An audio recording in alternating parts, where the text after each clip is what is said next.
veremos cuadriláteros inscriptibles y más. Comencemos definiendo. Un cuadrilátero es inscriptible si sus 4 vértices pertenecen a una circunferencia. Así vemos aquí en la figura que el cuadrilátero ABCD está inscripto en la circunferencia porque tanto los puntos A, B, C como el D pertenecen a ella. Existen 2 propiedades que cumplen este tipo de cuadriláteros. Veamos la primera.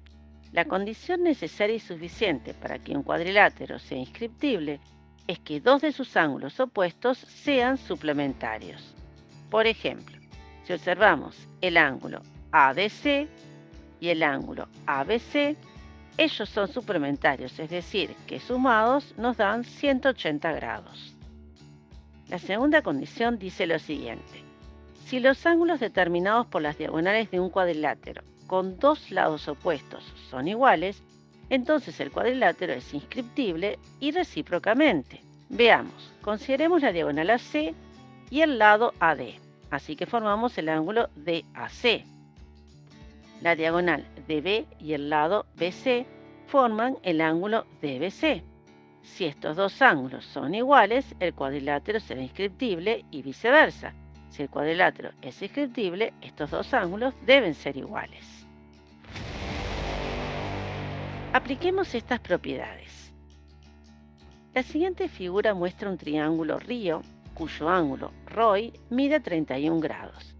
Se sabe que la medida del segmento MI es igual a la medida del segmento MO, que el ángulo IRM mide 59 grados y que la recta MA es perpendicular a la recta IO en el punto M.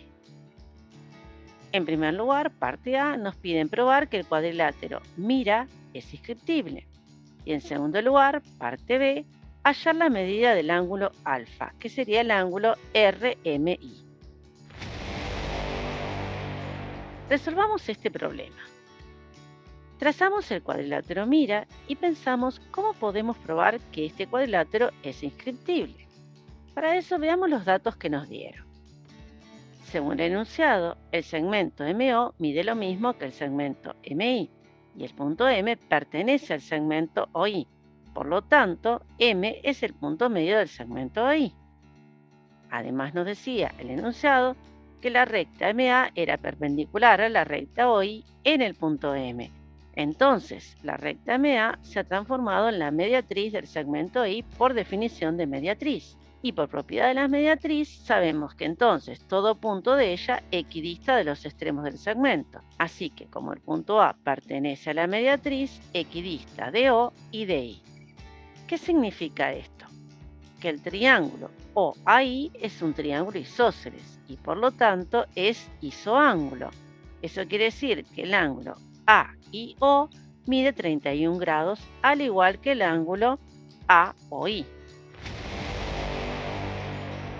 Si aplicamos la suma de ángulos en el triángulo rectángulo MIA, podemos calcular la medida del ángulo MAI o ángulo MAI.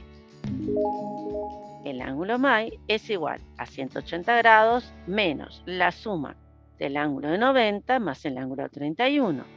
Esto nos da como resultado que el ángulo MAI es un ángulo de 59 grados. Entonces, que concluimos que el ángulo MAI es igual al ángulo MRI, que era un dato que valía 59 grados, es decir, que se está cumpliendo la segunda condición de inscriptibilidad de cuadriláteros. Por lo tanto, podemos afirmar que el cuadrilátero MIRA es un cuadrilátero inscriptible. Como el cuadrilátero MIRA es inscriptible, podemos comprobar ahora que también se cumple la primera propiedad de dichos cuadriláteros. Esta propiedad lo que nos decía era que los ángulos opuestos eran suplementarios. Veamos lo siguiente. El ángulo ARM es igual al ángulo AIM igual a 31 grados porque se cumple la segunda condición de inscriptibilidad, ya que ya comprobamos que el cuadrilátero era inscriptible. Entonces, el ángulo ARI mide 90 grados, ya que es la suma de 31 grados más 59 y nos dan 90 grados. De todo lo anterior podemos concluir entonces que el ángulo AMI más el ángulo ARI, ángulos opuestos en el cuadrilátero, nos dan 90 más 90, es decir, 180 grados. Por lo tanto, estos ángulos son suplementarios. Estamos viendo que se está cumpliendo también la primera condición de inscriptibilidad. Ahora nos falta hallar la medida del ángulo alfa, que era la parte B de nuestro ejercicio. Aplicando nuevamente la propiedad de suma de ángulos en el triángulo OMA, se concluye que el ángulo MAO es de 59 grados.